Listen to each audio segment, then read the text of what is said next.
Hello, assalamualaikum. I hope you all are doing good. So today my topic is about parents. I am not here to target anyone or to say anything about anyone. I am just telling the stories behind my back was happening with me. लेकिन मेरा ये ज़िंदगी में तजर्बा है कि इंसान को कभी भी जो है ना, ख़ास तौर पे जो पेरेंट्स बन जाते हैं उनको अपने वालिदैन के लिए सिंसियर और एक मेजर जो सिचुएशंस होती है उनको फेस करना चाहिए और अपने बच्चों की ही सुननी चाहिए, ना कि बज़ाहिर के शादी के बाद जो बहन भाइयों का रिश्ता होता है वो बदल जाता है। वो चीज़ वो नहीं रहती इंसान की जो शादी से पहले होती है। तो पेरेंट्स जो है यूजुअली बॉदर करते हैं, जैसे कि बहन भाइयों के कहने पे आके अपने बच्चों के साथ बुरा सलूक करना, मिसबिहेव करना, डिग्रेड करना, डी टारगेट करना, हर चीज़ में हर लिहाज में इंसान में कहना नहीं मेरे बहन भाई ठीक हैं और तुम गलत, और बच्चों को इतना डिग्रेड डी वैल्यू करना कि तुम किसी काबिल नहीं हो और किसी भी चीज़ में, यानी अगर कोई बच्चे कोई बात कर भी रही है कि इस इंसान के साथ ना मिलो, ये इंसान तुम्हारे लिए ठीक नहीं है, या फ्रेंड्स या कोई बहन भाई, मतलब तुम मिलो एक लिमिट तक मिलो, ना हमारी पर्सनल बातें डिस्कस मत करो। क्यों? क्योंकि वो जो पेरेंट्स के आगे पेरेंट्स होते हैं ना वो सिंसियर नहीं होते। जो आपके ख़ास तौर पर खाला मामू चाचे नाम के होते हैं, वो सिर्फ वो चीज़ नहीं होती जो चीज़ आपको दिखाई जा रही है। यूजुअली मेरी मदर का जो बचपन से ही हमें लेके परसेप्शन था, ये चीज़ें थी, उन्होंने अपनी सिस्टर ब्रदर और जो अपनी माँ है उसके कहने पे हमें डी वैल्यू किया, डी टारगेट किया और चीज़ों में। आजकल ये मैं बहुत ज़्यादा सोशल मीडिया पे भी ट्रेंड पे देख रही हूँ कि इंसान को बहुत ज़्यादा डी वैल्यू किया जाता है और अपने बच्चों को जो है वो ये कहा जाता है कि तुम गलत हो और जो मेरे बहन भाई कह रहे हैं वो ठीक है, तुम किसी काबिल नहीं हो।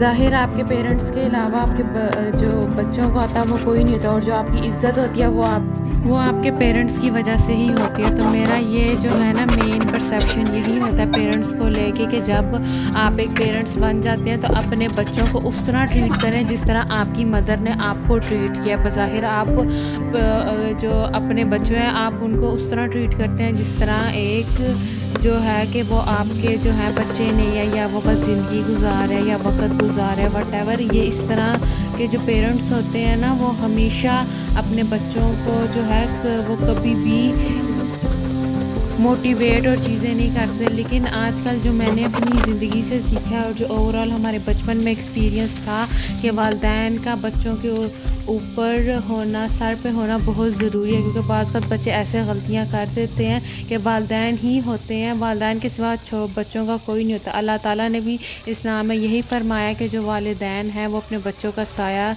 रखे, और बच्चे सीखे सिखाए नहीं आते, बच्चों को सिखाया जाता है तो ही वो इम्प्लीमेंटेशंस करते हैं। तो अगर आप अपने बच्चों में अच्छा फीड करेंगे तो आपके बच्चे आपको अच्छा रिस्पॉन्स देंगे, अगर आप अपने बच्चों को बुरा फीड करेंगे तो आपके बच्चे वही परसेप्ट करके आगे कन्वे करेंगे जो आपने अपने बच्चों को सिखाया होगा। तो हमेशा यही पेरेंट्स से रिक्वेस्ट होनी चाहिए कि अपने बच्चों को उस तरह डील करें, उस तरह टारगेट करें और उस तरह अच्छा बनाने का सोचें कि आपके बच्चे खुद एक जो है ना अपनी ज़िंदगी में मकाम हासिल करें और वो बताएं कि मेरे वालिदैन की वजह से मैं आज इस मकाम पे पहुंचा हूँ। क्योंकि ज़िंदगी होती है छोटी सी और हमेशा वालिदैन का साया बच्चों पर नहीं रहता। जब बच्चे छोटे होते हैं तो वालिदैन हमें ऐसे 24 आवर्स के लिए बच्चों का ख्याल रखना, अच्छे बुरे की तमीज़ बताना, ये बताना कि बच्चे किधर जा रहे हैं, किधर कर रहे हैं, और अपने बच्चों को इतना फ्रैंक करना चाहिए कि वो आपसे कोई भी काम करे, कोई भी हरकत करे, वो आपको एटलीस्ट डिस्कस करके बताएं। इतना आप अपने बच्चों को हेजिटेट मत करें कि कल को जब उन्होंने कोई भी काम करना हो या आपसे छुप के करना हो तो वो कोई ऐसा नुकसान कर बैठे जो कि इंसान को नहीं करना चाहिए। तो इन सब चीज़ों में जो है ना पेरेंट्स का बहुत ज़्यादा रोल होता है।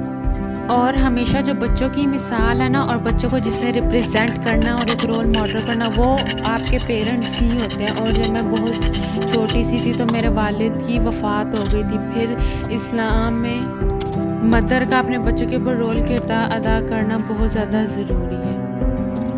हमारे पेरेंट्स को ये चाहिए कि बच्चे की बात सुने, बच्चे को डी टारगेट ना करें कि मेरे बहन सही कह रहे हो और तुम गलत कह रहे हो, या आप कि अगर पेरेंट्स या बहन भाई ये किसी चीज़ को टारगेट करके कह रहे नहीं तुम्हारे बच्चे ने ये गलती किया और तुम्हारे बच्चे में ये चीज़ है, तो आप पेरेंट्स को चाहिए कि अपने बच्चों को पहले समझे कि आपके बच्चे आपके साथ रहते हैं, आपको ये एटलीस्ट पता होना चाहिए कि आइदर मेरे बच्चे ने ये हरकत की है कि नहीं की। अगर उसने चले कर भी लिया अनइंटेंशनली तो उसको समझाना चाहिए, चीज़ों में ओवरलैप करना चाहिए कि बेटे ऐसे नहीं ऐसे। चलो अगर कोई कर भी देते तो हमेशा पेरेंट्स का ही फ़र्ज़ है कि अपने बच्चों को पॉजिटिव रखना। अगर पेरेंट्स ही डी वैल्यू डी टारगेट अगले की बातों में आगे डिग्रेड करेंगे और ये कहेंगे तुमने ये हरकत क्यों की, ये हरकत तुम्हें नहीं करनी चाहिए थी, और मेरे मिलने वाले और मेरे आने जाने में भी जो भी रुकावटें वो तुम्हारी वजह से, पेरेंट्स की वजह से या वालिदैन की वजह से, इस तरह की जो है ना पेरेंट्स में बिल्कुल भी चीज़ें नहीं होनी चाहिए। अपने बच्चों को हमेशा जो है वो अपलिफ्ट करना चाहिए, ज़िंदगी गुजारने के तरीके सिखाने चाहिए। ज़िंदगी में ये नहीं बताना चाहिए कि अगर बहुत से ऐसे हर्डल्स या बहुत सी ऐसी डिफ़िकल्टीज़ इंसान की ज़िंदगी में आ जाती हैं कि आप उसको फेस करते हैं तो आपको ये चीज़ें माइंड में रहती हैं कि हमारे पेरेंट्स अगर हमारे साथ होते आज हम इस तरह मत होते, हमारे पेरेंट्स हमारे साथ ये करते तो आज हम इतनी फेसिंग मत कर रहे होते अपनी ज़िंदगी में। और हमेशा हम चले तकलीफ़ें तो आती हैं, ज़िंदगी इम्तिहान का घर है, ये तो बात कन्फर्म है, क्योंकि एक ना एक दिन हर इंसान ने मर जाना है। लेकिन क्यों ना आपके वालिदैन जो है इतने अपने बच्चों को मजबूत कर दे कि कल को अगर कोई भी डिफ़िकल्टी या कोई भी परेशानी है तो वो उसको फेस करना सीखे, ना कि बज़ाहिर के ओवरवेल्डम कर ले अपने ऊपर और ये चीज़ कहें कि नहीं हमारा गलती थी, हम इतने बुरे थे तो हमारी वजह से ये गलती हुई, या हमने ये किया तो हमारी वजह से इस तरह हुआ।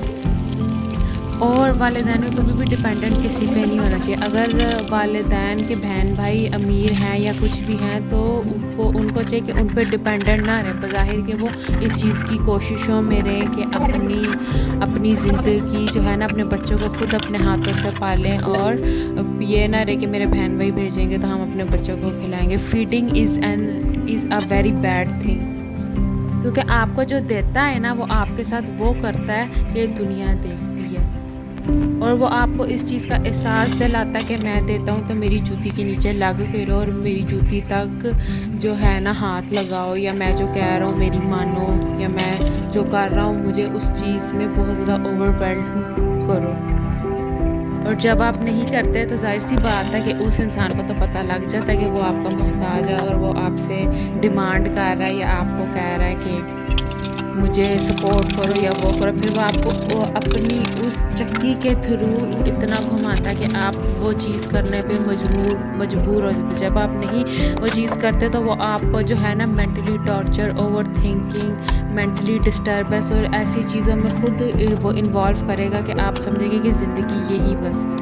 तो मैं पेरेंट्स से यही रिक्वेस्ट करूँगी कि अपने जो बच्चों को है ना खुद जब अगर आपके जो है आपके फादर का साया आप पे बिल्कुल हट जाता है तो आपकी जो मदर है वो उनको चाहिए कि आपको एज एन जब तक आपकी शादियाँ या जब तक आप अपने डिपेंडेंट नहीं हो जाते आपके पेरेंट्स आपको खुद पाले, क्योंकि उन्होंने ज़िंदगी गुजारी होती है, उनको पता होता है कि इंसान जो है ना किस तरह अपने बच्चों को आगे ग्रूम कर सकता है और अपनी ज़िंदगी में कामयाब कर सकता है। और वालिदैन के सिवा आपके पेरेंट्स का कोई भी नहीं होता। यहाँ पे मैं बना रही थी ये कबाब आलू वाले वेजिटेबल्स वाले, पहले आलू को बॉईल किया, फिर वेजिटेबल्स को कट किया, उसके बाद मैंने बेसन की कोटिंग करके फ्राई किया था, वो बहुत यम्मी बने थे। लेकिन मैंने फिर कहा एग और ब्रेड क्रम्स की जो कोटिंग है उसमें इसको करके फ्रीज़ कर लूँ, ये बहुत अच्छे बने थे। और आप इससे ये ना, ये आपके टूटेंगे भी नहीं और जो आलू है वो बिल्कुल पानी नहीं छोड़ेगा, बहुत अच्छे हुए थे। मैंने बिल्कुल इसी तरह ही पोटैटोज़ को एग वॉश करके और फिर ब्रेड क्रम्स में मिक्स करके इसको रेफ्रिजरेट कर दिया था। आप 1 वीक तक इसको रेफ्रिजरेट कर सकते हैं, इससे ज़्यादा नहीं कर सकते। अगर आप इससे ज़्यादा करेंगे तो वो पानी छोड़ देंगे और जब आप फ्राई करने लगेंगे तो वो सारे स्कैटर डाउन हो जाएंगे into oil. I hope you like my story. और इस पे जो है ना, इस चीज़ पे वालिदैन को बहुत ज़्यादा काम करना चाहिए कि अपने बच्चों को हमेशा अपने साए के नीचे ही रखें जब तक वो ज़िंदा है, क्योंकि बाद में तो ज़िंदगी ने तो चकमा देना ही होता है। तो क्यों वालिदैन में अगर इस तरह करेंगे तो बच्चे जो है वो फिर बहुत ज़्यादा इस तरह के निकलते हैं जो कि एक माशरे के लिए एक्सेप्टेबल नहीं होते। तो अपने पेरेंट्स से ख़ुद रिक्वेस्ट करें कि जब आपकी एक घर में आप बुक्ड हो जाते तो अपने बच्चों को उस तरह पालें जिस तरह के अगली ज़िंदगी में उनको वो चीज़ नहीं मिलनी। तो अपने पेरेंट्स को बिल्कुल उस तरह ही सपोर्ट करें या पालें जिस तरह आप उनको कर सकते हैं, पाल सकते हैं, जितना अच्छा आप कर सकते हैं। और वालिदैन के हयात में ये सब कुछ होता है कि अपने बच्चे को किस तरह काबिल करना और किस तरह ज़मीन पे फेंक के मसलना। And do support me on my YouTube channel. Do like, comment, share and subscribe my YouTube channel. I hope you like my video. दुआओं में याद रखें, अपना बहुत सारा ख्याल रखें। अल्लाह हाफिज़। अगर लास्ट पे आप क्लिप देखेंगे मेरे कबाब के बहुत अच्छे से क्लिप बने हुए हैं।